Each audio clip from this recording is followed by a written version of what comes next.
Muchas gracias, muy amables, un cordial saludo a todos. Nos complace mucho tenerlos en nuestra escuela de verano. Como acaban de anunciar, a mí me han pedido que hable acerca del amor en la Escuela de Madrid. En primer lugar, quiero recordarles que quienes estén interesados en hacer alguna pregunta o comentario sobre la temática que voy a desarrollar enseguida, pueden escribirla a través del chat y al final estaremos tratando de dar respuesta a sus inquietudes. Sin más preámbulos, entonces comencemos a hablar de el amor en la Escuela de Madrid. En primer lugar, quiero explicar qué se entiende en el ámbito filosófico por escuela, cuando se emplea el concepto escuela, y citar algunos ejemplos de escuelas filosóficas. Luego voy a referirme propiamente a la Escuela de Madrid, a sus integrantes y a sus rasgos distintivos. Y una vez presentado este contexto, pasaremos a lo que nos interesa: el amor en las obras de los filósofos de la Escuela de Madrid. Bien, entonces, ¿qué es una escuela filosófica? Una escuela es una manera de pensar y de proceder. Son corrientes de pensamiento, agrupaciones de pensadores en torno al estilo de pensamiento de algún filósofo, o si se quiere, una etiqueta que se le pone a quienes presentan rasgos comunes en su manera de pensar. Eso es lo que en el ámbito de la filosofía denominamos escuela. Se habla, por ejemplo, de la escuela de Mileto. Para referirnos a algunos ejemplos, comencemos por la antigüedad, la escuela de Mileto, cuyos pensadores eran los filósofos del siglo VI antes de Cristo. Recordemos, el primero del que se tiene noticia, Tales de Mileto, y también Anaximandro y Anaxímenes. Se habla también de la escuela pitagórica. Recordemos que Pitágoras fundó un movimiento filosófico religioso, un movimiento místico científico, si se quiere, en el que había una peculiar manera de proceder. Todos los escritos, todos los descubrimientos, todos los inventos, todas las actividades del movimiento se le atribuían a Pitágoras. Luego, en la modernidad, hubo también varias escuelas filosóficas. La más conocida, la más célebre de todas, fue el enciclopedismo. Recordemos que el siglo XVIII es el siglo de las luces, el siglo de la ilustración, y entonces aparece ahí esa corriente de pensamiento que llamamos la enciclopedia o enciclopedismo, que era una corriente que buscaba la unidad del saber, porque de hecho eso significa la palabra enciclopedia. Es una palabra que procede de la expresión griega enkyklios paideia, que podríamos traducir como educación integral.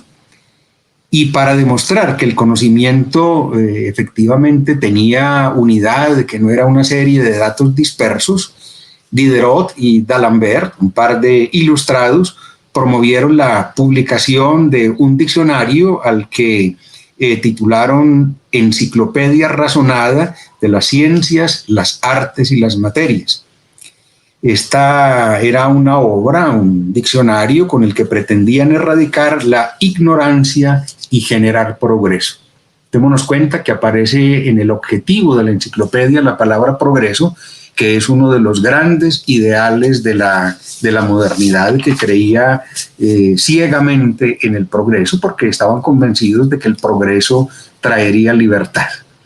Ya en nuestros días, en la contemporaneidad, recordemos escuelas tan célebres como el existencialismo de los años 60, 70, con personajes como Sartre, como Jaspers, como el Heidegger mismo, en fin. El personalismo con Emmanuel Mounier y todos sus seguidores, una escuela que incluso tiene vigencia hoy en día, el estructuralismo, la Escuela de Frankfurt, una de las más célebres de la contemporaneidad, y el Círculo de Viena, bueno, y el marxismo, y muchas otras. Después de este brevísimo panorama, de este resumen muy apretado, entonces vayamos a la Escuela de Madrid. ¿Qué es la Escuela de Madrid? ¿A quiénes llamamos Escuela de Madrid? ¿De dónde surgió esa etiqueta, ese nombre? Pues bien, fue un nombre que propuso Julián Marías, un discípulo de Ortega y Gasset, para caracterizar los trabajos que han adoptado como punto de partida el pensamiento de Ortega y Gasset. José Ortega y Gasset era profesor de la Universidad Central de Madrid, la que hoy conocemos como Universidad Complutense de Madrid. Y fue docente en un tiempo en el que coincidió con primerísimas figuras del pensamiento español. Y allí propuso lo que él llamó una reforma del entendimiento, es decir, una renovación de la filosofía. Una renovación que estaba cimentada en la noción de vida. Vida no en sentido orgánico, en sentido biológico, sino en sentido biográfico, en sentido personal, en sentido programático. Y Ortega tuvo mucho éxito, y tanto algunos de sus compañeros profesores ahí en Madrid como en Barcelona, y no pocos de sus alumnos decidieron adherirse a ese proyecto y comenzar a pensar con base en las coordenadas que había trazado Ortega y Gasset. Atención a lo que estoy diciendo. Pensar con base en esas coordenadas. No se trataba simplemente de que fueran divulgadores del pensamiento de Ortega y Gasset. No, la Escuela de Madrid no es un círculo de comentadores de Ortega y Gasset.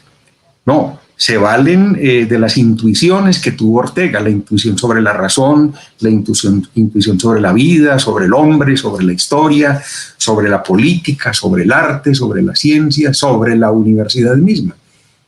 Esos son algunos de los grandes temas de la Escuela de Madrid.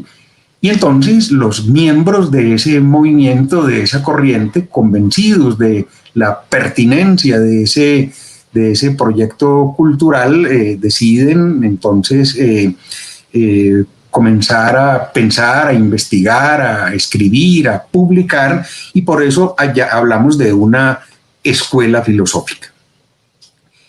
Dicho de otro modo, a la Escuela de Madrid pertenecen los filósofos que participaron del movimiento de renovación impulsado por Ortega y Gasset. Los pilares de esa escuela son dos. Desde luego, Ortega, que es el que se propone, digamos, este plan de renovación, pero también Miguel de Unamuno, filósofo, literato y rector de la Universidad de Salamanca. Son pues como los dos fundamentos de la Escuela de Madrid. Y entre los integrantes tenemos a un número de profesores, de filósofos y literatos muy destacados, como Manuel García Morente, que en ese momento era el decano de la Facultad de Filosofía y Letras, Joaquín Xirau, Javier Zubiri, José Gaos, Luis Recasens Siches, María Zambrano, José Luis López Aranguren, Francisco Ayala, Pedro Laín Entralgo, Manuel Graneil, Antonio Rodríguez Huéscar, Julián Marías, que fue quien propuso el nombre Escuela de Madrid, y Paulino Garagorri. Estos son los principales integrantes de la Escuela de Madrid.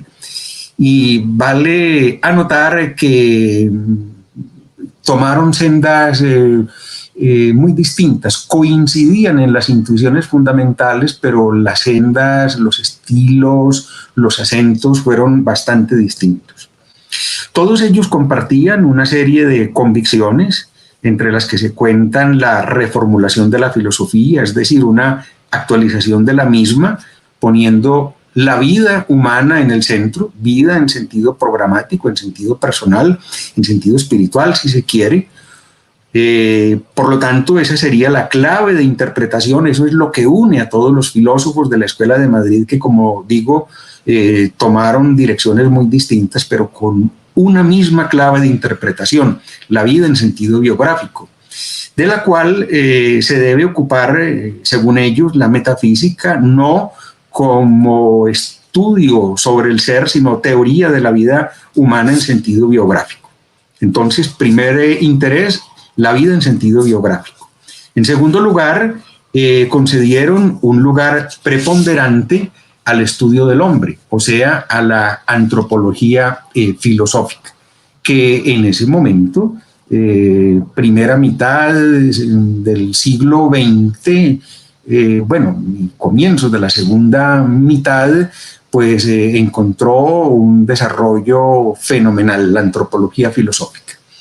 Y en tercer lugar, le dieron mucha importancia a la realidad política y social, porque las cosas en España se estaban complicando como efectiva y comenzaron a anticipar un enfrentamiento como efectivamente sucedió en lo que se conoce como Guerra Civil Española. Pero para simplificar, digamos que la clave de bóveda, es decir, que el punto de mira de la Escuela de Madrid fue la razón vital, es decir, el mirar la realidad desde la vida concreta de cada persona. Y esta fue una idea que tomaron de Miguel de Unamuno, que dice en un libro suyo que se llama Del sentimiento trágico de la vida en los hombres y en los pueblos. Nomás comenzando el libro, dice que el hombre o la humanidad no existen, que esas son ideas, constructos mentales, son conceptos, que lo que existe es el hombre que eres tú y el hombre que soy yo, el hombre de carne, hueso y sangre, el que piensa, siente, quiere, sueña, se alegra, teme, se relaciona, trabaja, sufre, vive y muere. Ese es el hombre concreto. Por lo tanto, la Escuela de Madrid se ocupa del hombre concreto, de la vida concreta, de las circunstancias concretas. Bueno, mis amigos, entonces una vez sentadas estas bases de manera sumaria y sabiendo qué es la Escuela de Madrid, cuáles son sus principales preocupaciones y quiénes son los integrantes de esa corriente de pensamiento, pasemos a lo que nos incumbe en esta tarde: el amor en la Escuela de Madrid. Y voy a valerme fundamentalmente de tres autores. Primero, Ortega y Gasset. Segundo, Miguel de Unamuno. Tercero, Julián Marías. Bueno, realmente son cuatro. Y terminaremos hablando de una cuarta pensadora, que es María Zambrano. Bueno, comencemos entonces a hablar del amor en la Escuela de Madrid. En 1939, Ortega y Gasset publica en Buenos Aires, en Argentina, un país al que la Escuela de Madrid está bastante ligada, publica un libro titulado Estudios sobre el amor. En ese libro lo que hace es recoger artículos dispersos, artículos que había ido publicando en revistas o en periódicos y a los que les da unidad y publica bajo el título de Estudios sobre el amor. El libro comienza con una afirmación bien interesante. Dice que del amor se habla mucho, pero que no se sabe muy bien en qué consiste. Pues bien, para irnos adentrando en el tema, entresaquemos 7 ideas que nos pueden ir clarificando lo que es el amor. Tomemos el libro Estudios sobre el amor y saquemos de ahí 7 ideas fundamentales. Primera idea: el amor no es posesión, el amor no es posesivo. Nosotros vivimos deseando y el deseo lo que quiere es tener algo, poseer algo, apropiarse de algo o incluso de alguien. Y ese deseo muere cuando se satisface, es decir, cuando hemos conseguido lo que estábamos deseando, lo que no significa que dejemos de desear, sino que una vez tenemos lo que deseábamos, comenzamos a desear alguna otra cosa y así se nos pasa la vida deseando. Ese deseo, como hemos dicho, quiere poseer y quiere que las cosas vengan a él. En cambio, el amor se pone en actitud de salida. Fíjense la diferencia. El deseo quiere poseer, el deseo quiere tener. En cambio, el amor se pone en actitud de salida. Se dispone a ir al encuentro de lo que se ama. El deseo es egoísta. El deseo quiere acumular, mientras que el amor es generoso. El amor quiere dar, y más que dar, lo que quiere es darse. Amar es salir de sí para ir al encuentro del otro o para realizar una actividad que se considera noble. Por ejemplo, la actividad de enseñar o el entregarse a servir en un voluntariado. Médicos Sin Frontera, las Damas Grises, en fin, tantos voluntariados interesantes que existen en el mundo.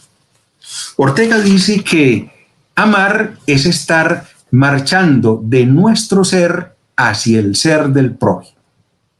Y también dice que el amor es un acto centrífugo del alma. Miren qué metáfora tan interesante. El amor es un acto centrífugo del alma, que la dispone para el encuentro con el otro. Y cuando esto sucede, el yo deja de ser el centro del mundo para concederle esa centralidad al nosotros. Cuando salgo del egoísmo y voy al encuentro con el otro, entonces yo ya no me preocupo de mis cosas, de mis intereses, sino del bien común, de lo que a todos nos incumbe. Amar es entonces salir de nuestro ser para ir al encuentro del prójimo. Vamos entonces a recordar la primera idea. El amor no es posesivo. Pasemos a la segunda idea. Amar es injertarse en el ser del otro e injertar al otro en mi propio ser. Ortega usa la expresión injerto metafísico para decir que cuando se ama, se sigue siendo el mismo, pero con retazos del otro. Y que esos retazos del otro nos van haciendo cada vez mejores. Amar es sentir que el otro o que esa actividad que amamos hacen parte de mí. Es sentirme adscrito al otro, unido ontológicamente al otro. Sentir que ambos formamos un solo ser. Por lo tanto, Ortega nos dirá que el amor es el camino hacia la unidad interpersonal. Tercera idea. No es lo mismo amor y enamoramiento. En el enamoramiento desaparece el mundo y toda la atención se centra en la persona que nos interesa. Se cae como en un encantamiento, en un hechizo. Ortega utiliza incluso una expresión bien simpática, bien pintoresca. Él dice que enamorarse es caer en una imbecilidad transitoria. Enamorarse es caer en una imbecilidad transitoria, porque no nos permite ser ni razonables ni objetivos. El amor, en cambio, dice Ortega, no pierde la cordura.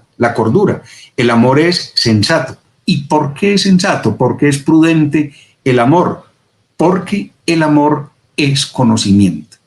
Y en ese sentido, Ortega entonces acude al mundo socrático para recordar aquello del conocimiento de sí mismo. El amor permite que me conozca, que conozca al ser amado o que conozca la actividad, que conozca cada vez mejor la actividad que me parece noble y a la cual le estoy entregando mi vida, y también pues que busque conocer a Dios, conocerme a mí, conocer a los otros, conocer el mundo y conocer a Dios. Cuarta idea. El amor descubre, el amor revela. Cuando de veras se ama, es posible descubrir y valorar al otro tal y como es, con sus luces y con sus sombras, así como descubrir facetas inesperadas o desconocidas de nuestro propio ser. En tanto, el amor nos hace capaces de hacer cosas que de otro modo no podríamos realizar. Cuando yo estaba preparando esto y me encontré la idea que les acabo de mencionar de Ortega, que el amor nos hace capaces de hacer cosas que de otro modo no podríamos realizar, me acordé de una anécdota que le sucedió a un periodista que fue a entrevistar a la Madre Teresa de Calcuta. Y no solo le hizo preguntas, sino que le pidió que le permitiera observarla durante todo un día, cómo rezaba, cómo le servía a los enfermos, cómo se relacionaba con las hermanas, en fin. Y después de ver las personas a las que estas monjitas atendían, el periodista dijo: madre, yo esto no lo haría ni por $1.000.000. Y la Madre Teresa de Calcuta le respondió: yo tampoco lo haría, yo lo hago por amor a Dios. El amor hacía a Teresa de Calcuta y a sus monjitas capaces de hacer lo que de otra manera no serían capaces. Entonces el amor nos lleva a conocer al otro, a valorarlo, a aceptarlo, pero también hace que conozcamos facetas desconocidas de nuestro propio ser. Y en ese sentido, el amor es un descubridor de tesoros ocultos, dice Ortega, de los tesoros ocultos en el corazón del otro y en mi propio corazón, pero también de los tesoros ocultos en el mundo, de los tesoros del saber. Y eso es lo que hacemos en la universidad. Quinta idea: el amor tiene su ratio, es decir, su razón. El amor es mucho más que un sentimiento, y aunque cuenta con las emociones, las supera con creces. ¿Por qué? Porque el amor es compromiso, el amor es donación, el amor es sacrificio, el amor es entrega desinteresada. Por eso, en un mundo que vive de sensaciones, de egoísmos y de cálculos interesados, dice Ortega y Gasset que es muy poco frecuente el amor, que el amor es infrecuente. Ortega llega incluso a decir que son poco frecuentes los que aman de verdad, y también son poco frecuentes los que se dejan amar. Y de esa manera nos hace una doble invitación. Nos invita en primer lugar a amar y en segundo lugar a dejarnos amar. Porque cuando yo siento que puedo dar, pero me cuesta recibir, en el fondo, dice Ortega, estoy siendo un egoísta y un soberbio. Y entonces, para acercarse al amor, para aceptar al amor, se necesita humildad. Penúltima idea, sexta idea. Amar es una manera de ver. Leibniz, el filósofo alemán, decía que el pensamiento no es ciego, porque puede ver y pensar las cosas. Y no solo las piensa, sino que puede decir algo inteligible sobre ellas.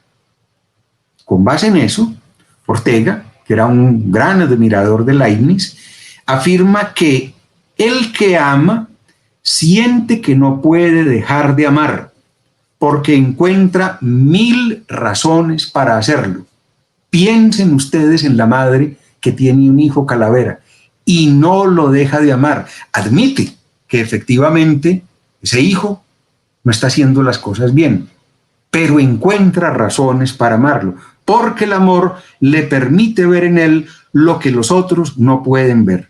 El amor encuentra 1000 razones para amar. ¿Por qué? Porque logra ver lo que no ven los que no aman. Por eso el amor se presenta como ineludible o como inexorable. Séptima idea. El amor es creador, el amor es poético.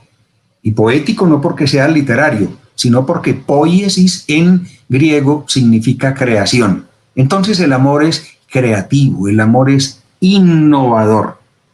El amor, dirá Ortega, ese afán de engendrar en la belleza, o mejor, de engendrar belleza, de embellecer el mundo personal, el mundo familiar, el mundo social y también el mundo natural. El amor es íntima adhesión al modo de vida que nos parece mejor y que encontramos insinuado o en otra persona o en una actividad, por decir algo, en la actividad educativa. Pues bien, si el amor no es posesivo, si no es egoísta, si consiste en darse, en anticiparse, en atender, en comprometerse, no nos sorprende que diga Ortega que ese divino acontecimiento es raro e infrecuente. Raro e infrecuente. Nosotros seamos un poquito más mesurados y digamos, por lo menos, que no es fácil amar, porque si es entregarse, es sacrificarse, si es anticiparse, si es hacerse cargo del otro, pues no resulta fácil amar. Lo que nos lleva a otra consideración propia de los filósofos de la Escuela de Madrid, esta vez de la mano de Miguel de Unamuno, quien afirma que la dificultad que muchos tienen para amar a los demás se debe a que no se aman a sí mismos. Y esto coincide enteramente con el Evangelio. Alguna vez le preguntan a Jesús cuál es el principal de los mandamientos y dice: amarás al Señor con toda tu mente, con todas sus fuerzas, con toda tu alma, y al prójimo como a ti mismo. Como a ti mismo. Esa es la medida.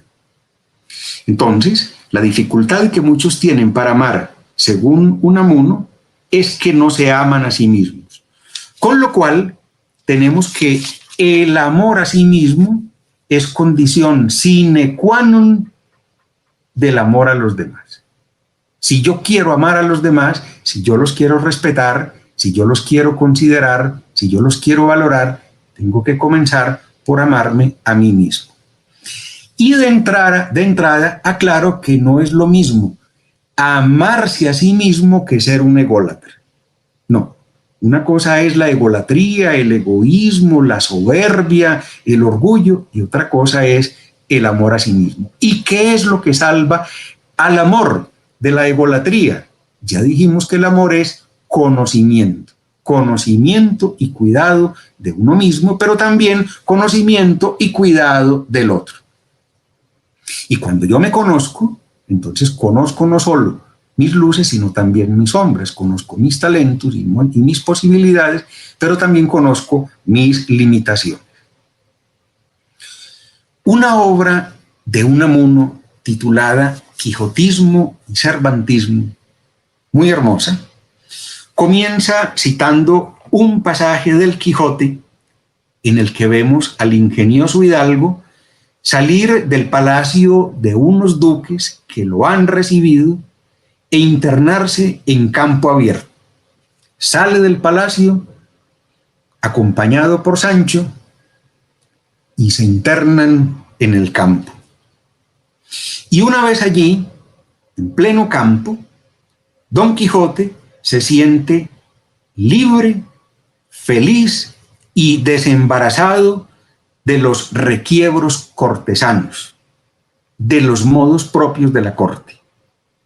En la campiña, Don Quijote se siente en su centro vital, siente que el espíritu se le renueva y entona un himno a la libertad. Y estando en esas, Sancho y él se topan con una docena de labradores que sobre unas mulas van llevando unas tallas para el retablo de la iglesia de la aldea. Y Don Quijote se les acerca y les pide que le muestren las tallas, que él quiere verlas. Se las muestran y se da cuenta que son las imágenes de San Jorge, San Martín, Santiago y San Pablo, todos ellos caballeros andantes del cristianismo. Entonces, Don Quijote se regocija porque se identifica con esos personajes, pues Al igual que ellos, él es un luchador. Se siente identificado con ellos. ¿Y por qué se identifica con esos caballeros andantes? Porque su vida es agonal. Agón en griego significa lucha. Es decir, la vida de Don Quijote es una lucha. ¿Y por qué lucha Don Quijote? Lucha por ser él mismo, no el que los otros quieren que sea. Los otros quieren que siga siendo el hombre gris que era, pero él, a fuerza de leer libros de caballería, entonces decide ser un caballero andante. Lucha por ser él mismo. Don Quijote encamina una y otra vez sus pasos por el que él consideraba el mejor camino. ¿Y cuál es el mejor camino de un hombre? El que lleva a sí mismo. Su lucha era una lucha por salvar su propio mundo. Era una lucha por amarse, una lucha para ser él mismo, una lucha para hacer realidad su mundo interior. La suya era una lucha por conquistar una vida plena. Atención a esto que vamos a volver enseguida sobre esa idea de vida plena. Don Quijote luchaba con generosa quijotería para ser un hombre de verdad.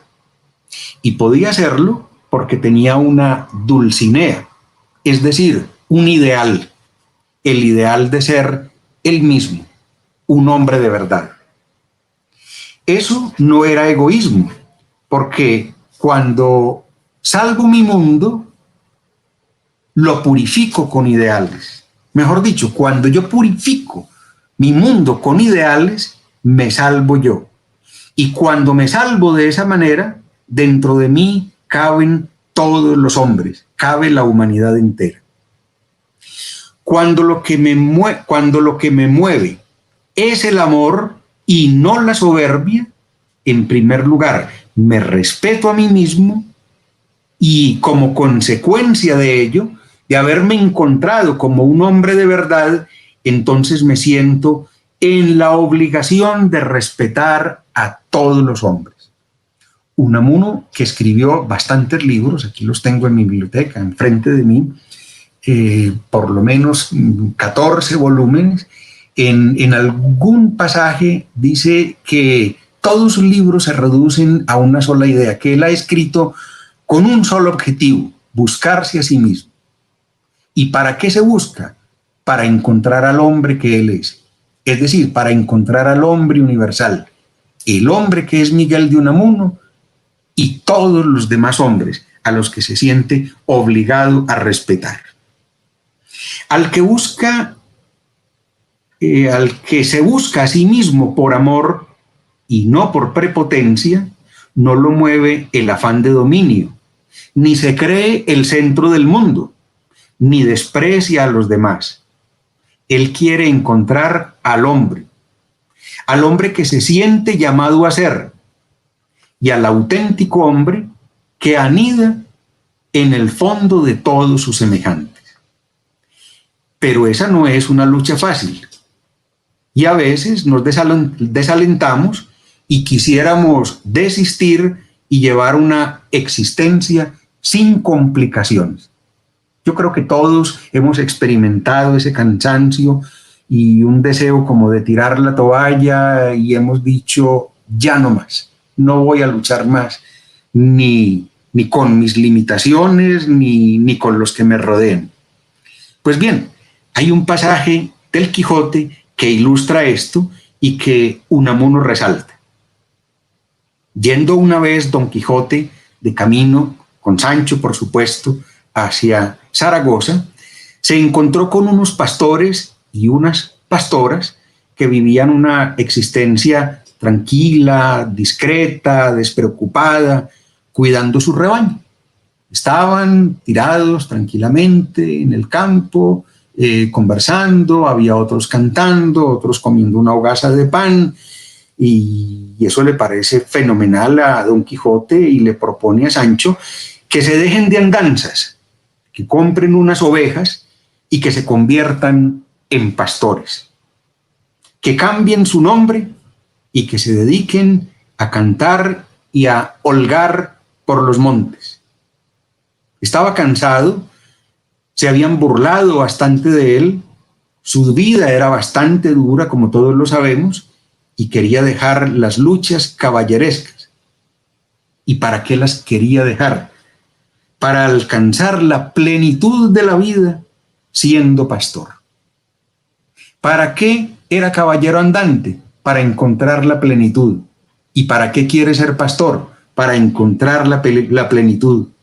Entonces cae en la cuenta de que no tiene sentido dejar de ser caballero andante, que no podía dejar de ser el mismo, porque aunque cambiara de actividad, se sentiría obligado a buscar lo mismo, la plenitud de la vida.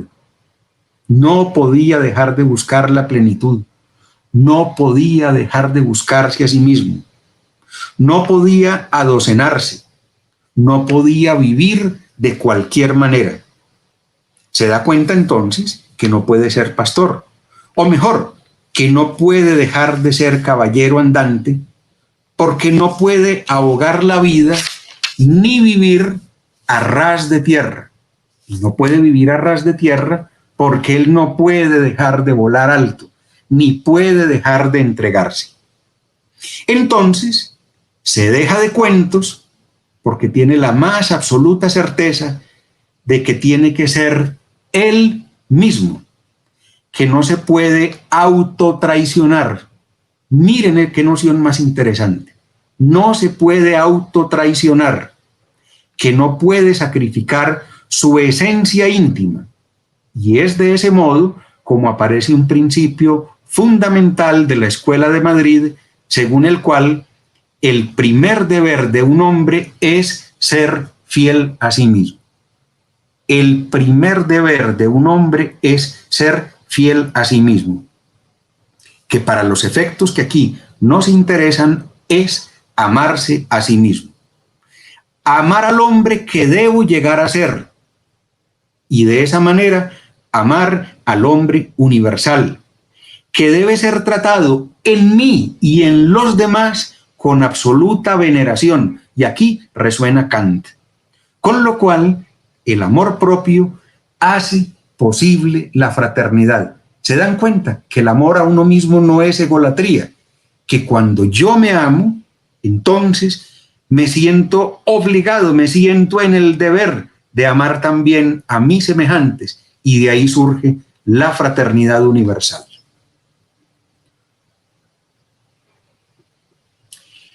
Lo que acabamos de decir nos conduce hacia otro de los filósofos de la Escuela de Madrid, Julián Marías, discípulo de Ortega y lector de Unamuno, quien nos dice que el hombre no está destinado a una vida apagada, disminuida, sino a vivir intensamente, porque solo se puede llegar a ser libre y feliz a través del amor. Dice Marías que la clave para entender qué es una vida intensa es el amor, que lo que le da intensidad a la vida es el amor. Son muchas las cosas que hace el hombre, sus proyectos, sus deseos, sus intereses, en fin. Se puede interesar por las cosas, por el mundo, por su trabajo, y de una manera eminente se puede interesar por las personas. Pues bien, si se quiere entender cuál es el motor de todo eso, habrá que preguntarse por el amor, por eso que el hombre ama. El amor es lo más personal y lo más personalizante, dice Marías. El amor es lo más personal y lo más personalizante. El hombre es un ser menesteroso, es un ser necesitado. Necesitamos muchas cosas, pero sobre todo necesitamos de los demás. Pero por necesitado que sea el hombre, siempre está en capacidad de dar. Por pobre que sea un hombre, siempre tiene algo para dar. ¿Y qué es ese algo? Se puede dar él mismo. De ese modo descubrimos la condición amorosa de la vida humana, la condición amorosa de la vida humana. Descubrimos que toda relación humana es posibilidad de dar y recibir amor. Toda relación humana es posibilidad de dar y recibir amor. Y por lo tanto, es posibilidad de enriquecimiento mutuo. Para Marías, es el amor el que nos hace estar en la realidad, el que nos mueve a hacer lo que hacemos, el que nos impulsa a proyectarnos. Según esto, para comprender a un hombre hay que preguntar qué es lo que ese hombre ama. Desde luego, el peso de los amores puede ser muy distinto, porque no es lo mismo el amor al dinero, el amor al trabajo, a la profesión o el amor a las personas. Lo que le da peso a la vida humana, lo que nos lleva de una parte a otra, es el amor. Pero a todas estas, ya llevamos mucho rato, más de 30 minutos hablando del amor, pero no hemos dicho qué es el amor. Preguntémosle entonces a don Julián Marías qué es el amor. Y él nos dirá, el amor es más que una manera de nombrar las relaciones humanas, más que un sentimiento, más que unos actos bondadosos. El amor es una determinación ontológica, es una manera de estar en el mundo. El amor es una elección que compromete, una elección que compromete. Es un estado en el cual se mora y desde el cual nos relacionamos. Es lo que le da el argumento más hondo a la vida. Es lo que hace que la existencia sea más intensa. El amor es lo que mejor puede revelar nuestra mismidad. El amor es el puente que nos puede acercar a los otros. El amor es una posición actitudinal ante la vida. Es una manera de ser, es un estilo de vida. Es una manera de valorar, de pensar, de mirar, de situarse, de ver la realidad, de estar con los otros. Y también es una manera de autocomprenderme. Acabamos de decir que el amor es como un puente. En cuanto proyectos biográficos distintos pueden convertirse, gracias al amor, en un programa vital común, en nuestro programa. Y no por vía de confusión ni de imposición, sino por vía de fusión, de compromiso, de identificación, de entrega, de donación, de encuentro. Encontrar una persona con la que pueda identificarme y comprometerme, a la que pueda amar y de la que pueda recibir amor, es una de las vías más expeditas para llegar a vivir intensamente y para ser yo mismo. Lo que también puede ocurrir cuando me entrego a una causa, o sea, cuando me dedico a servir por amor, puesto que este produce una transformación radical, una transformación ontológica de la persona. De este modo, Julián Marías encuentra una norma moral según la cual, si se quiere vivir intensamente, encontrarse a sí mismo y encontrar al otro, es preciso amar y dejarse amar. Amar y dejarse amar. Dicho esto, Marías agrega, sin la otra persona no soy verdaderamente yo. Sin el otro no alcanzaría a desplegar mis potencialidades. Necesito al otro para llegar a ser lo que yo soy, lo que puedo ser, el que siento que tengo que llegar a ser. A la luz de esta norma moral, vive realmente el que ama. Vive realmente el que ama. El que ama a su pareja, a sus hijos, a sus amigos, a su profesión, a su oficio, a su patria, a los que tiene cerca y a la humanidad entera. Por ese motivo, el amor es la expresión más profunda de la identidad humana. Solo el que ama vive biográficamente la existencia. Solo el que ama la vive en propiedad. Por eso es una norma moral.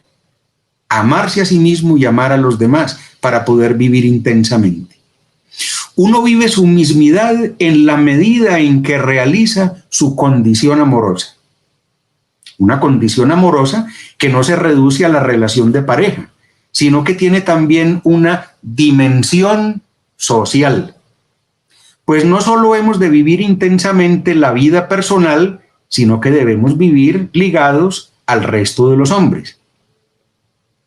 De ellos venimos por generación, venimos de nuestros padres, y con ellos nos encontramos por convivencia. La existencia humana está inexorablemente ligada a otros en tanto somos seres menesterosos, seres necesitados. Vivir es estar en el mundo, en medio de las cosas y rodeado por los otros. Por eso Marías dice que hay una gradación ascendente en la manera de convivir, que va desde la coexistencia hasta la convivencia, cuya diferencia estriba en el grado de implicación, lo que también hace que sea distinto el alcance moral. La coexistencia se da en razón de nuestra condición natural, pero da paso a la convivencia, a la que nos sentimos llamados por nuestro carácter biográfico. Fijémonos que la coexistencia se da también en el mundo animal, mientras que la convivencia es propia de la condición humana por tener un carácter argumental. Coexistir es vivir paralelamente. Usted vive y yo también, mientras que convivir es vivir en común. En la convivencia se da una intervida, gracias a la cual los unos hacen parte de la vida de los otros. Gracias al amor que me lleva a interesarme por el otro, a hacerme cargo del otro, a sentir que el otro es parte de mi vida y también que yo hago parte de la suya.